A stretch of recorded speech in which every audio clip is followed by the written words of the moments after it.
Soybean हे खरीप हंगामातील शेतकऱ्यांचं प्रमुख पीक आहे. येत्या काही दिवसातच महाराष्ट्रातील शेतकरी सोयाबीन पिकाची पेरणी करतील. सोयाबीन पिकाची पेरणी करण्यापूर्वी आपल्याजवळ असलेलं बियाणं हे शुद्ध आहे का नाही हे तपासणं अत्यंत गरजेचं असतं.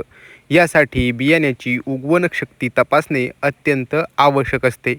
आपण आपल्या घरच्या घरी बियाण्याची उगवण शक्ती कशा पद्धतीने तपासू शकतो सांगतायत कृषी अधिकारी. पिकाची आता सध्या तयारी सुरू आहे. तर शेतकऱ्यांनी खरीप पीक करण्या अगोदर, जसं की तर सोयाबीनची आपण लागवड करण्या अगोदर शेतकरी सोयाबीनची उगवण क्षमता तपासणी न करता तशाच पेरलं जातो.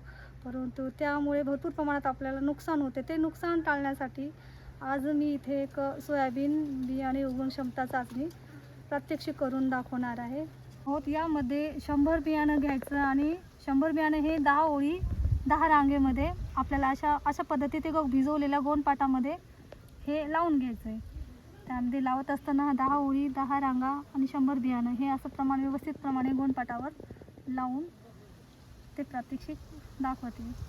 आपण अशा प्रकारे 100 बियाणे 10 ओळी 10 रांगामध्ये त्याची मांडणी अशा प्रकारे करून घ्यायची आहे. आपल्याला ही मांडणी केल्यानंतर आपण हे बियाणं 7 दिवस गुंडाळून दोरीने बांधून एका खोलीमध्ये ठेवून द्यायचं. 7 दिवस सतत पाणी मारत राहायचं. त्याच्यानंतर 7व्या दिवशी ते बघायचं की याला 100पैकी किती कोंब आलेले.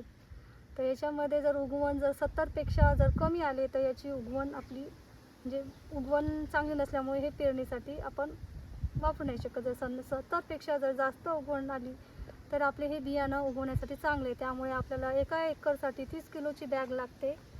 परंतु जर 70पेक्षा जर कमी आले तर त्यामध्ये आपल्याला बियाणाचं प्रमाण वाढवावं लागेल आणि 70पेक्षा जर जास्त आले उगवण तर आपल्याला त्याचं प्रमाण एक अर्धा किलोने कमी करत जावं लागणार. त्यासाठी आपल्याला उगवण क्षमता तपासताना अशा पद्धतीने आपण घरच्या घरी उगवण पाहू शकतो. त्यामुळे आपल्याला जो होणारे उत्पादनाचा खर्च किंवा जी नुकसान होणारी ती आपण ह्यामुळे केल्यामुळे टाळू शकतो. सोयाबीनची उगवण क्षमता तपासताना अशा पद्धतीने प्रात्यक्षिक केल्यानंतर 7व्या दिवशी आपल्याला हे गोणपाट उघडून पाहायचं आहे.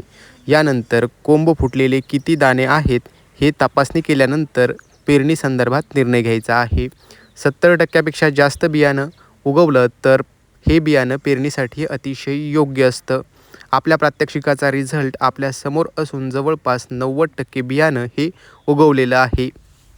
त्यामुळे आपण प्रात्यक्षिकासाठी वापरलेलं बियाणं हे पेरणीसाठी अतिशय योग्य असल्याचं सिद्ध होतं. अशाच पद्धतीने तुम्ही देखील आपल्या घरच्या घरी बियाण्याची उगवण क्षमता तपासू शकता. नारायण काळे, दर्पणकार न्यूज, जालना.